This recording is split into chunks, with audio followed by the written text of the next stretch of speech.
Chapter 1. The words of the preacher, Kahelath, the son of David. Vanity of vanities, saith the preacher, all is vanity. Man passes, but the earth abides. The sun rises and sets, rivers run, all things are full of labor, and in a constant cycle, there is nothing new under the sun. All is vanity and vexation of spirit. The preacher's knowledge and wisdom has brought him to an understanding of folly and madness. In wisdom is much grief. The narrator of Ecclesiastes is a nameless person who calls himself a teacher, and identifies himself as the current king of Israel and a son of King David. The teacher opens with the exclamation, vanity of vanities. All is vanity, 1:2. He laments that everything in life is endless and meaningless, especially human toil and the cycles of nature, for nothing is ever truly new on earth. As the wisest man in Jerusalem, the teacher feels he is cursed with the unhappy task of discerning wisdom, for he has seen all the deeds that are done under the sun. 1:14. In a mixture of prose and verse, the teacher compiles his studies, hypotheses, and proverbs regarding wisdom.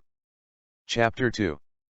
I said to myself, come now, I will test you with pleasure to find out what is good. But that also proved to be meaningless. Laughter, I said, is madness. And what does pleasure accomplish?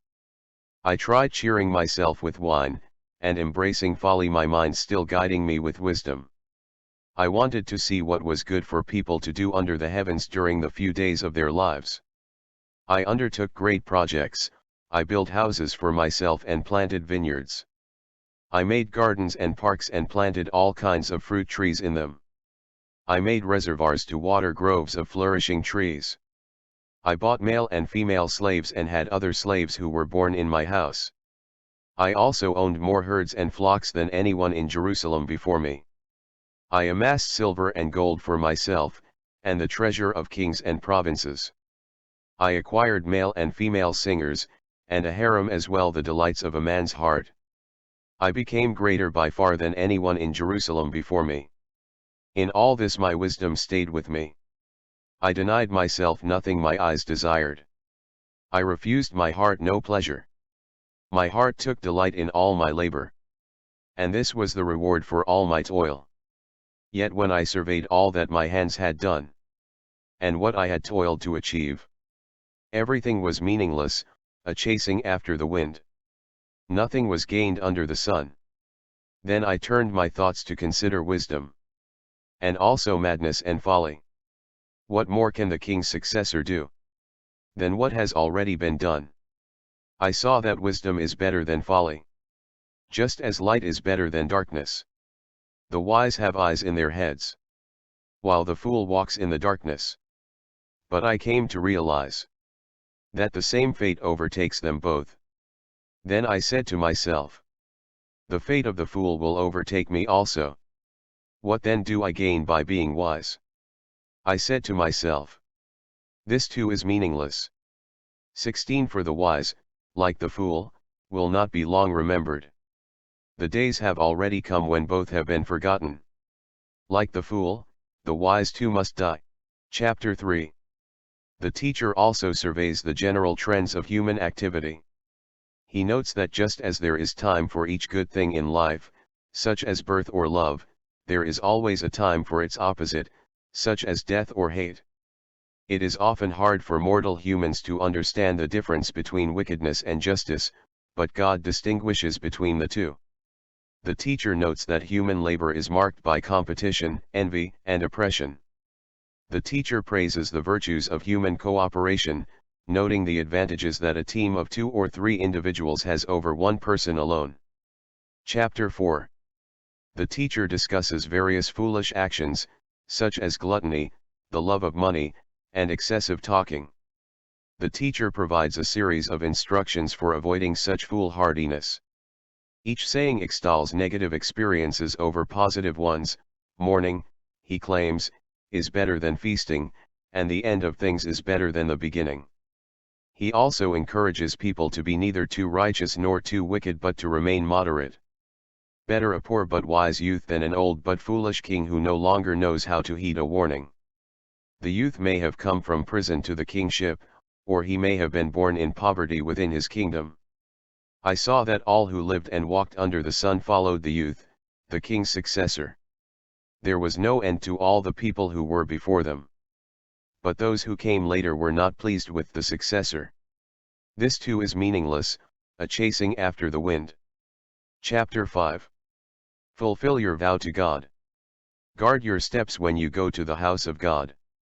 Go near to listen rather than to offer the sacrifice of fools, who do not know that they do wrong.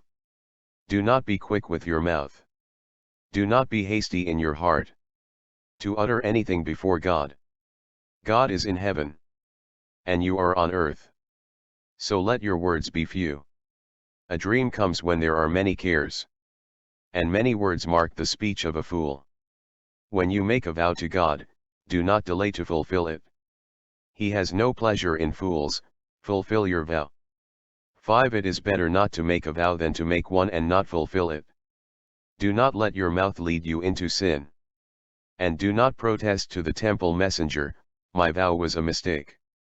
Why should God be angry at what you say and destroy the work of your hands? Much dreaming and many words are meaningless. Therefore fear God. Chapter 6. I have seen another evil under the sun, and it weighs heavily on mankind.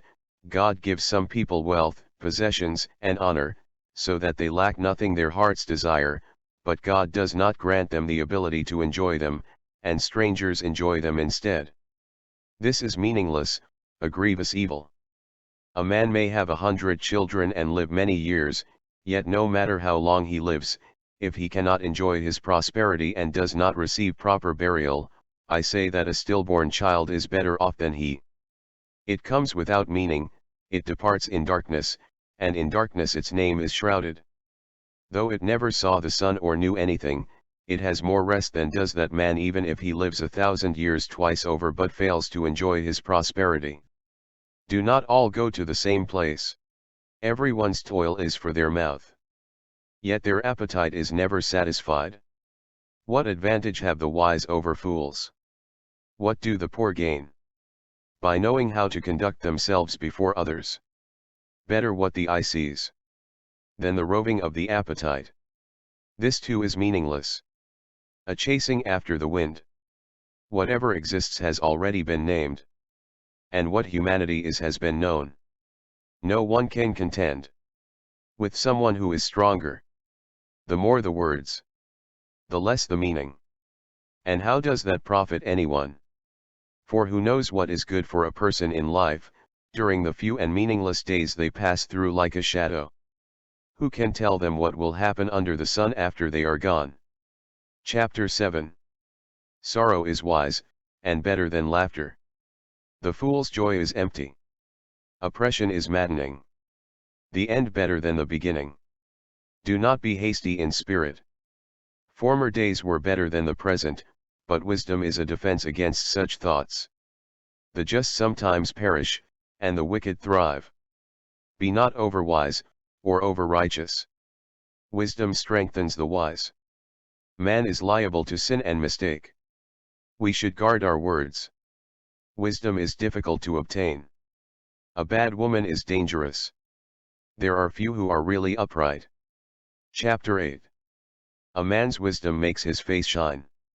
Kings are to be greatly respected. A man who keeps the king's commandment shall be protected. Man is miserable, and death is certain. One sometimes rules another to his own hurt. The wicked are buried and forgotten. God is long-suffering. It shall be ill with wicked men. There is no better things under the sun than to eat, drink and be merry. God's works cannot be found out. Chapter 9. No man knows, by any present sign, what is before him. All things happen alike to all. A liceing dog is better than a dead lion. Enjoy God's mercies, and live to his glory. The race is not to the swift, nor the battle to the strong, time and chance happeneth to them all. Man is ignorant of futurity. The name of the poor wise man who saved his city is forgotten. The poor man's wisdom is despised. Chapter 10. A little folly ruins a man of wisdom, and folly like a fly in the ointment. Yielding before a ruler pacifieth offences. Merit is depressed, and worthlessness exalted. He who digs a pit will fall into it. A fool is full of words. Woe to the land that has an infant king. A court is well regulated when the princes eat for strength, and not for drunkenness. Slothfulness causes decay.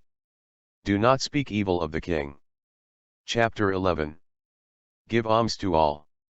The works of God are unknown to man. Diligence is necessary. Prosperity is frequently succeeded by adversity. There will be a day of judgment. Chapter 12. Youths should remember their Creator. A description of old age and its infirmities, with the causes of death and dissolution. The preacher taught the people knowledge. Bookish study causes weariness. Keep God's commandments, for this is the whole duty of man. Fear God, for he shall bring every work to judgment.